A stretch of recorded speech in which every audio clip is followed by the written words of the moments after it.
Hello বন্ধুরা, কেমন আছো সবাই? বাগান চর্চা ইউটিউব চ্যানেলে তোমাদের সবাইকে স্বাগত। বন্ধুরা, এই শীতকালীন বাগানে কিন্তু আমরা প্রত্যেকেই গাছে কম বেশি সরিষার খোল পচা জল গাছে দিয়ে থাকি। বিশেষ করে শীতের ফুল গাছের ক্ষেত্রে ডালিয়া, চন্দ্রমল্লিকা, গাঁদা এসব গাছে কিন্তু সরিষার খোল কিন্তু মাস্ট।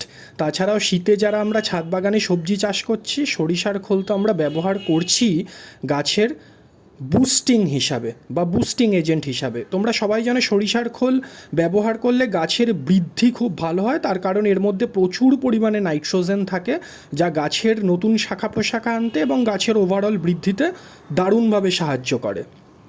তো আমিও আমার ছাদ বাগানে মোটামুটি 3 দিন ছাড়াই সরিষার খোল ব্যবহার করি বিভিন্ন গাছের জন্য। এবার সরিষার খোল কিন্তু আমরা একটি বিশেষ উপায়, এর যে পাওয়ার তা কিন্তু অনেক গুণ বাড়িয়ে নিতে পারি।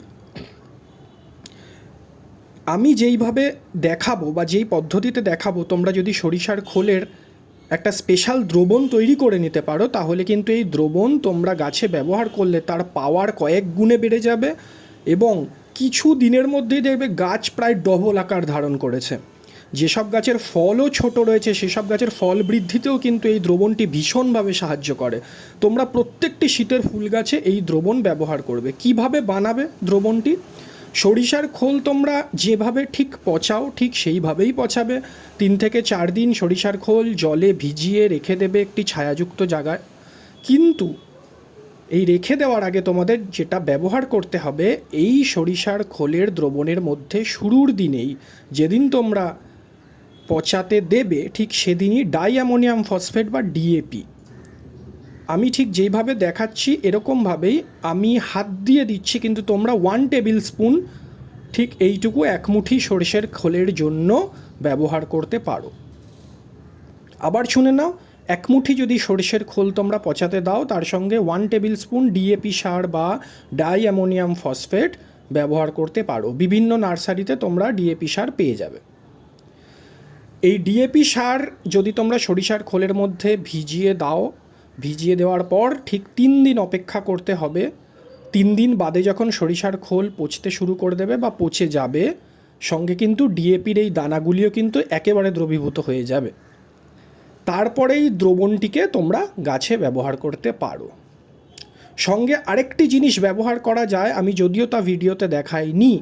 বিশেষ কিছু গাছের ক্ষেত্রে তোমরা এর সঙ্গে কিছুটা পরিমাণ 1/2 টেবিল স্পুন মতন এপসাম সল্ট ব্যবহার করতে পারো।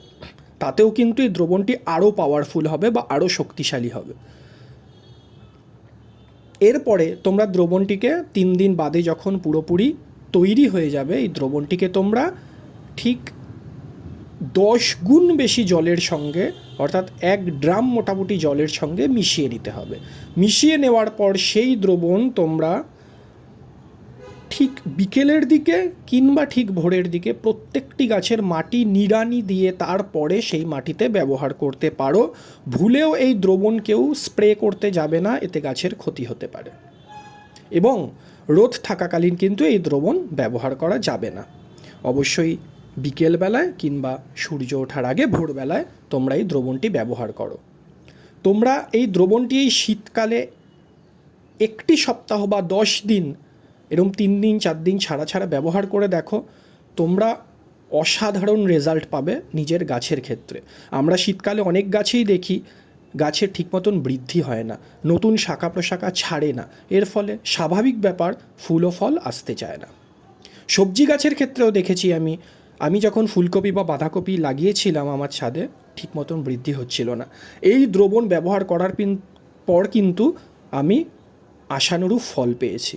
অবশ্যই ভিডিওতে দেখিয়ে দেওয়া নিয়ম অনুযায়ী এই দ্রবণ তোমরা গাছে ব্যবহার করতে পারো। ডাই অ্যামোনিয়াম ফসফেট কিন্তু গাছে ফুল আনতে খুব সহায়তা করে, এই জন্যই আমি ডাই অ্যামোনিয়াম ফসফেট এই সরিষার খোলের সঙ্গে ব্যবহার করে দিয়েছি। সরিষার খোলের নাইট্রোজেন আর ডাই অ্যামোনিয়াম ফসফেটে ফুল আনার জন্য ফ্লাওয়ার বুস্টার আছে। আজকে এই পর্যন্তই।